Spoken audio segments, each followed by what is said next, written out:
Have you ever stopped to imagine a scenario in which humanity, as we know it, nearly disappeared? An unprecedented global catastrophe that could have wiped out all civilization. This was a scenario caused by the super eruption of Toba Volcano over 70,000 years ago, an event so destructive it nearly drove our species to extinction.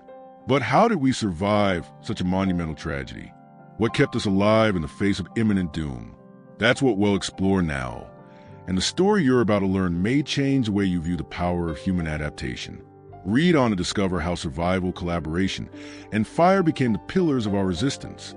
Get ready for a deep dive into the true story of our species' struggle for survival. The Toba Volcano supereruption, which occurred approximately 74,000 years ago, is one of the most devastating events ever to mark the history of our planet. The Toba Volcano, located in present-day Indonesia, erupted so catastrophically that its consequences spread across the entire planet. Imagine an event of such magnitude that it radically altered the global climate, causing a period of cooling so severe that it became known as the volcanic winter. This event, which released an absurd amount of gases and ash into the atmosphere, obscured the sky and drastically reduced global temperatures. The impact was so great that many scientists believe it nearly led to humanity's extinction. Traces of this supereruption are still visible today, with geological evidence of massive ash layers spread across Asia and beyond. But most strikingly, Toba was not just a local explosion, it was a global event. Studies indicate that the cooling of the planet was so severe that large areas of the Earth became uninhabitable, forcing a desperate struggle for survival. The intense cold, food shortages, and lack of sunlight caused unprecedented devastation, affecting the entire ecosystem. And humanity, then in its most primitive form, found itself facing a challenge that seemed impossible to overcome. But curiously, what seemed like the end of our species was actually a turning point, an event that, in some ways, shaped our trajectory as human beings. But how did we survive? How were we able to overcome such a monumental disaster? We'll explore this in the next section. The Toba volcano eruption was much more than a simple volcanic explosion. It was a cataclysmic event that altered the course of human history. It is estimated that this eruption released around 2,800 cubic kilometers of material volume, so immense it could fill more than 1 million football fields. The amount of ash and gases released into the atmosphere was enough to cause a global meltdown. What would happen then if the air became unbreathable and the earth froze? A true struggle for survival began. At that time, the human species was on the brink of extinction. The global population, which at the time was estimated at only a few tens of thousands of people, suffered a drastic reduction. Some estimates suggest that humanity was reduced to a population of only about 1,000 individuals, which brings us face to face with the concept of genetic bottleneck. This means that our genetic diversity was so limited that we nearly became extinct. The survival of such a small number of human beings in the face of such a devastating event is undoubtedly one of the greatest miracles in history. This dark period in human history also left profound marks on our genetics. Today, DNA research suggests that all living humans carry traces of this small surviving population in their genes. In a sense, we are all descendants of a small number of people who faced the greatest natural disaster the planet has ever known. This genetic residue remains as a testament to our resilience and resilience. With the Toba supereruption, the planet experienced such drastic climate change that the world, as we knew it, was completely transformed. Global cooling caused by the blocking of sunlight by volcanic ash led to a volcanic winter, where temperatures dropped abruptly and ecosystems spiraled out of control. Crops withered, animals were forced to migrate or die, and food sources became scarce. This environmental collapse affected not only humans, but all life on Earth. Climate change had a direct impact on food chains. Many animals that depended on a constant temperature to survive, such as mammoths and other herbivores, began to disappear. Predators, such as big cats and carnivores, saw their prey become scarce, resulting in a cascade of ecological effects. This destabilization of natural conditions was one of the greatest challenges faced by survivors. The intense cold and lack of resources required unprecedented adaptation from humanity. However, amid this collapse, survival became a matter of human ingenuity. Early humans, forced to face a harsh reality, had to find creative ways to adapt. They began to gather in groups, forming small communities that shared what they could. Cooperation, more than any other skill, was what enabled survival during this critical period. But what did these first attempts at cooperation among humans look like? We'll see how things evolved in the next section. The volcanic winter caused by the eruption of Toba Volcano was not a simple cold spell. It was a climatic revolution that transformed the planet into an almost unrecognizable place. The amount of sulfur dioxide and ash released into the atmosphere formed a thick layer of particles that blocked sunlight. The result? A sharp drop in temperatures, with some regions of the planet experiencing a cooling of up to 10 degrees Celsius. This thermal shock affected both fauna and flora, triggering a chain of ecosystem collapses. The effects of the volcanic winter weren't limited to the cold. In addition to the freezing temperatures, the lack of sunlight for long periods caused a significant decrease in photosynthesis, affecting crops and the food available to living beings. Without plants to feed herbivores, and without herbivores to feed carnivores, many animals simply couldn't survive. The Earth's life cycle was severely disrupted and biodiversity was drastically reduced, with many species disappearing almost overnight. Humans, in turn, had to quickly learn to cope with new conditions. Food shortages and intense cold forced our ancestors to adapt to a life of extreme scarcity. Survival no longer depended solely on individual skills, but on the ability to cooperate in groups and share scarce resources. In this scenario, human adaptability was tested in ways few could imagine, and only the most resilient managed to withstand the devastating impact of this global winter. The eruption of the Toba volcano and its devastating effects forced humanity to face its greatest threat of extinction. With the drastic reduction in the global population, it is believed that only about 1,000 individuals survived this cataclysm. This small population was forced to fight for survival on a planet that seemed to become a relentless battlefield. But what made these few endure while so many others succumbed?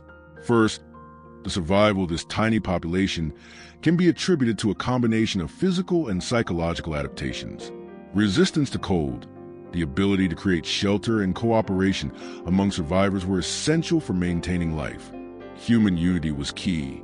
They understood that only in groups would they have a better chance of finding food and protecting themselves from the elements. Solidarity was a life strategy, essential for those who made it through the darkest years of human history. The concept of genetic bottleneck stems precisely from this critical period. As the human population was reduced to so few individuals, our genetic diversity suffered a great loss. This means that the genetic foundation of modern humanity was heavily influenced by this small group of survivors. We all, therefore, carry in our genes a legacy of the struggle for survival, making us all, in a sense, direct descendants of few who managed to resist the natural apocalypse. But how did this genetic scarcity affect our evolution? We'll explore this in the next topic. The concept of genetic bottleneck is essential to understanding how humanity survived catastrophe caused by the Toba volcano eruption. When the human population was reduced to about 1,000 individuals, our genetic diversity suffered a significant contraction. This means that the genetic makeup of modern humans is a product of this small population that survived the tragedy, and therefore we all share a common genetic heritage. This phenomenon resulted in many genetic traits becoming predominant, while others disappeared. In addition to the decline in the number of individuals, genetic diversity was profoundly affected by the interactions between survivors. Because they lived in small, isolated groups, genetic traits concentrated in certain regions. This can be both an advantage and a disadvantage for the human species. On the one hand, a reduced population can concentrate on certain traits that are advantageous for survival. On the other hand, a lack of diversity can make the population more vulnerable to diseases and other threats. It was this bottleneck that determined many aspects of subsequent human evolution. While the population decline was a devastating blow to humanity, what's even more impressive is how the species managed to recover over time. Human resilience and adaptability in the face of adversity were crucial to the population's regrowth and eventual spread across the globe. The fact that all modern humans share this common origin makes our survival story even more fascinating. How, then, did the survivors begin to multiply and spread across the planet? This is the next part of our journey. The intense cold and food shortages during the post-eruption period forced early humans to adapt their survival practices in creative ways. They faced one of the greatest food crises in history, where resources were limited and animals were facing extinction. This scarcity not only forced humans to become more resourceful, but also profoundly changed their lifestyles. The first survivors had to find new ways to feed themselves and ensure their safety in a world that seemed increasingly inhospitable. One of the most important adaptations was the use of fire. Fire became a vital tool, not only for cooking food, but also for warming frozen bodies and protecting groups from predators. Hunting skills also became more sophisticated, and food gathering became an increasingly organized activity. Humans began to hunt in groups and share resources more efficiently, developing rudimentary forms of cooperation that were fundamental to collective survival. Furthermore, cooperation between human groups became an essential life strategy. It was no longer a matter of individual survival, but of survival as a collective. The young learned from the old, the strong protected the weak, and sharing scarce resources was vital for the group's survival. Adaptation to cold and hunger forged the first social bonds and helped lay the foundation for the earliest forms of human social organization. But how did these strategies shape future societies? Let's see how collective memory and myths played a crucial role in our survival. The relentless cold and food shortages were not only physical challenges, but also psychological ones. For early humans, the fight for survival required much more than physical strength. It demanded mental and emotional resilience. Fear of the unknown, desperation over a lack of resources, and a constant threat of death created an environment of tension, but also of learning and adaptation. Hunger and cold, far from destroying humanity, ended up shaping the first groups of survivors in a way that would make us stronger as a species. To survive, human groups needed to develop new strategies of collaboration and exchange. Food gathering and hunting became joint activities, creating closer bonds between group members. The division of labor became crucial to the most experienced, such as the oldest or strongest led the hunt or foraging, while the youngest and weakest received special care. This model of collaboration, with respect for the abilities and needs of each member, began to form the basis of the first forms of social organization. Furthermore, living in small, isolated groups helped strengthen the sense of community and identity. Although conditions were difficult, the need for unity in the face of suffering generated a deep sense of cohesion. This cohesion was not only physical, but also mental and spiritual. During this period, the first forms of communication and sharing of experiences began to emerge, creating a collective memory that would be passed down from generation to generation. But what happened when humans began to create stories and symbols as a form of resistance? This is what we will explore in the next section. In times of crisis, such as those faced by the first survivors of volcano Toba, collective memory and storytelling have played a crucial role in the resilience of the human species. Faced with despair and uncertainty, early communities began sharing stories about how they survived the catastrophe. These accounts, which at first were perhaps simple descriptions of events, soon transformed into stories and myths that held valuable lessons about coping with adversity.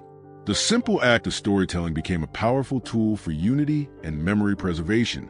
Besides being a way to preserve knowledge, these stories served as a way to give meaning to suffering. They helped survivors understand that the tragedy was not just an unexplained fatality, but part of a larger cycle that could be overcome. Many of these narratives were imbued with symbolism, featuring mythical figures or legendary heroes who represented the struggle for survival. These myths, loaded with meaning, not only kept the memory of what had happened alive, but also served as inspiration for future generations. The symbols created during this period were fundamental to the formation of early religious beliefs and rituals. The idea of a higher being or uncontrollable natural forces likely arose from the attempt to understand the apocalypse they had experienced. These beliefs not only helped maintain social cohesion, but also played a crucial role in the psychology of survival. By creating a sense of purpose and hope, early stories and myths contributed to the psychological resilience of the species. But how did collaboration and fire also play a crucial role in the survival process? We'll explore this in the next section. In a world ravaged by cold and scarcity, the key to survival lay not just in physical strength or hunting ability, but in the ability to collaborate. Collaboration became essential for early human groups, who understood that to survive, they needed to join forces. This was one of the human species' greatest strengths, our ability to work together, share resources, and face collective adversity.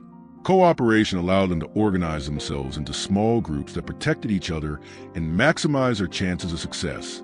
Mutual aid was undoubtedly a fundamental factor in coping with food shortages and extreme weather conditions. Hunting and gathering were not individual tasks, but rather cooperative activities. Those who hunted shared their prey with others, and those who managed to find shelter or resources helped the group survive. Furthermore, the most successful communities were those that established unspoken rules of solidarity and mutual support. Success depended not on an individual, but on the strength of the collective. The ability to cooperate was also a decisive factor in the evolution of human culture.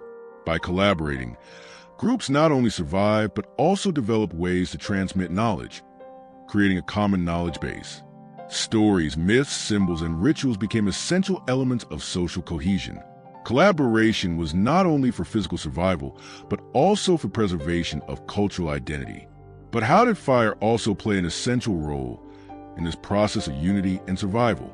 Well, find out in the next section. The story of the survivors of the Toba Volcano eruption is a testament to our resilience and ability to adapt in the face of the impossible. From a small group of individuals, humanity was able to rebuild and expand across the planet. Our survival was not just a stroke of luck, but a combination of cooperation, resilience, and creativity. Now, imagine what you can learn from this story to overcome your own challenges. Are you ready to apply these survival lessons to your life? Be sure to reflect on how hardships can actually make us stronger, just as they made the first humans stronger. Subscribe to the channel, turn on notifications, and stay tuned for our content on the greatest challenges in human history.